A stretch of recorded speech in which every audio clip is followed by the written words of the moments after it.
हमारा ओवुलेशन तो हो जाता है लेकिन इम्प्लांटेशन फेल हो जाता है। ऐसा क्यों होता है? तो फ्रेंड्स 5 कारण आज मैं बताने वाली हूँ कि आपका इम्प्लांटेशन फेल क्यों होता है आज के वीडियो में। तो वीडियो को पूरा देखिएगा, शुरू से लेकर लास्ट तक देखिएगा ताकि आपको कुछ नॉलेज मिल सके।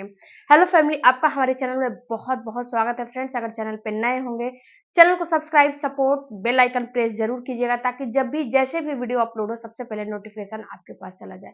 सबसे पहले बात फ्रेंड्स कि बहुत सारी महिलाएं ये कहती हैं कि मैडम हमारा तो ओवुलेशन भी होता है, हमारा फर्टिलाइजेशन भी होता है, लेकिन जब बच्चेदानी में बच्चा चिपकता है, एम्ब्रियो जब बन के चिपकने के लिए आता है, तो वहां पे बच्चेदानी में बच्चा नहीं चिपकता है, बच्चेदानी से बच्चा बाहर निकल जाता है। ऐसा क्यों होता है? तो देखो डियर, ऐसा कुछ रीज़न की वजह से होता है जो कि आज के वीडियो में हम बताने वाले हैं। तो सबसे पहले आपको ये बात समझनी है कि जो एम्ब्रियो बना हुआ है, वो जब आपके बच्चेदानी की दीवार में चिपकने के लिए आता है, तो उस समय सबसे ज़्यादा आपके प्रोजेस्टेरॉन हार्मोन की ज़रूरत होती है, नीड होती है। तो प्रोजेस्टेरॉन जो हार्मोन होते हैं, उसको आपको गड़बड़ बिल्कुल भी नहीं करने हैं।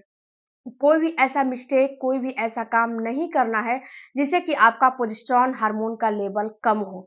क्योंकि फ्रेंड्स जब प्रोजेस्टेरॉन हार्मोन कम होंगे, के शरीर में एम्ब्रियो चिपकने के लिए आया है, बच्चेदानी की दीवार में चिपकने के लिए आया है, वो चिपक तो जाएगा लेकिन वहाँ पे स्टे नहीं करेगा। क्योंकि जब भी आपका जो प्रोजेस्टेरॉन हार्मोन है लो हो जाएगा, तो ये धीरे से निकल जाएगा और आपको पता भी नहीं चलेगा। तो इसीलिए आपको प्रोजेस्टेरॉन हार्मोन को बढ़ाना है, प्रोजेस्टेरॉन हार्मोन को कम नहीं करने हैं। अब दूसरी बात फ्रेंड्स, सबसे बड़ी हो रहा है ना कि बहुत ज़्यादा हैवी ब्लीडिंग हो रहा है। हैवी ब्लीडिंग होने के बाद जैसे पीरियड मिस हो गया, उसके बाद हैवी ब्लीडिंग हुआ, हैवी ब्लीडिंग होने के बाद आपका नॉर्मल पीरियड जो है आ गया। तो ऐसा हो रहा है तो हमें कमेंट करके ज़रूर बताइएगा कि ऐसा हो रहा है आपके साथ। तो ऐसा बार-बार हो रहा है तो ये सही नहीं है। अब ये चिपकता क्यों नहीं है? तो सबसे पहला तो कारण है फ्रेंड्स कि बहुत सारी महिलाएँ सेल्फ मेडिकेशन करती हैं। सपोज़ दिस कि एक मेरी सब्सक्राइबर थी, उन्होंने मुझे कमेंट किया था कि मैडम हमें प्रेगनेंसी है कि नहीं है? हमें सारे प्रेगनेंसी के लक्षण दिख रहे हैं, लेकिन जो छठ पूजा है, जो दिवाली वगैरह है, इसमें पीरियड के डेट बढ़ाने के लिए मेडिसिन हम ले सकते हैं क्या? तो देखो डियर, ये मेडिसिन आपको बहुत नुकसान करता है।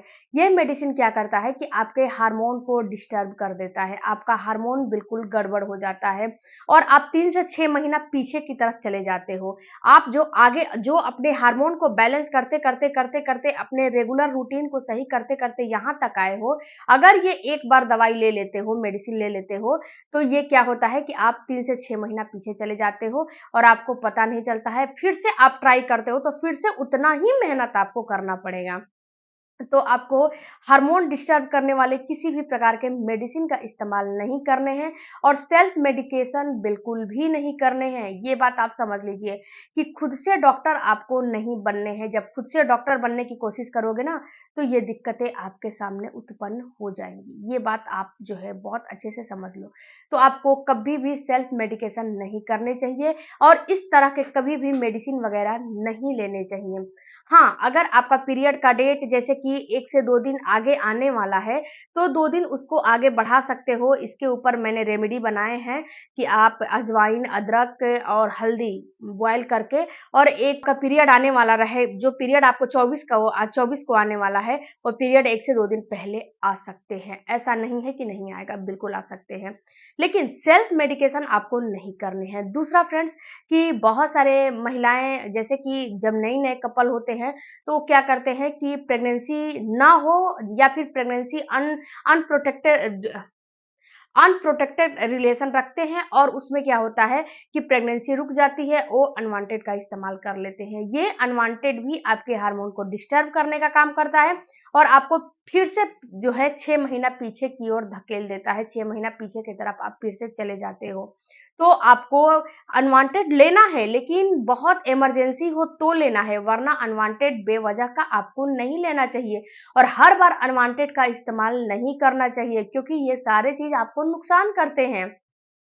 जैसे कि आपने साल भर में जो है 6 महीना में 2 से 3 बार अनवांटेड ले लिया, तो ये इतना नुकसान करेगा कि मैं आपको क्या बताऊँ। अगर आपको गर्भ नहीं चाहिए, तो आप प्रोटेक्शन से रिलेशन बनाओ ना, क्यों ज़रूरी है अनप्रोटेक्शन से रिलेशन बनाना, क्यों ज़रूरी है? कोई ज़रूरी नहीं है।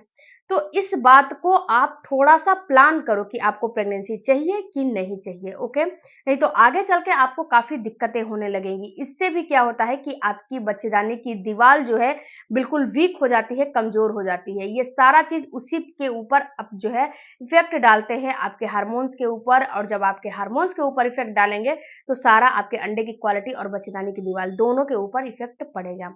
उसके बाद तीसरा है फ्रेंड्स कि जब आप बहुत ज़्यादा स्ट्रेस लेते हो, बहुत ज़्यादा किसी भी चीज़ के बारे में सोचते हो, तो इस कंडीशन में भी आपका यूट्रस जो है उसकी जो दीवार होती है वीक हो जाती है और बच्चा बच्चेदानी में नहीं चिपक पाता है। कंडीशन में क्या होता है कि जो कॉर्टिसोल हार्मोन होते हैं ना, ये कॉर्टिसोल हार्मोन बढ़ जाते हैं, और जब कॉ जो जो कॉर्टिसोल हैं जब बढ़ते हैं तो आपका जो प्रोजेस्टेरॉन जो हार्मोन है, ये बिल्कुल कम हो जाते हैं, जबकि प्रोजेस्टेरॉन को कम नहीं होने देने हैं।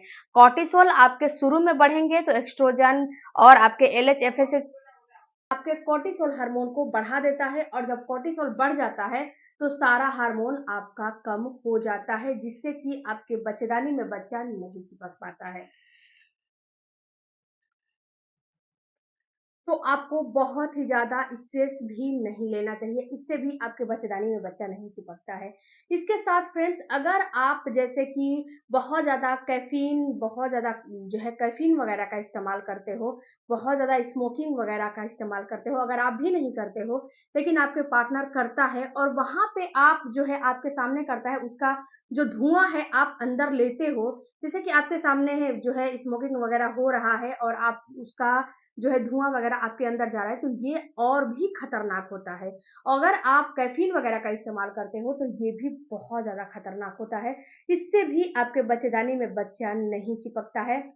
बच्चेदानी में बच्चा चिपकने के जब समय आता है, उस समय बच्चा निकल जाता है, बच्चा नहीं चिपकता है। ओवुलेशन वगैरह सब हर चीज़ सही होता है, लेकिन आपका प्रेगनेंसी नहीं होता है।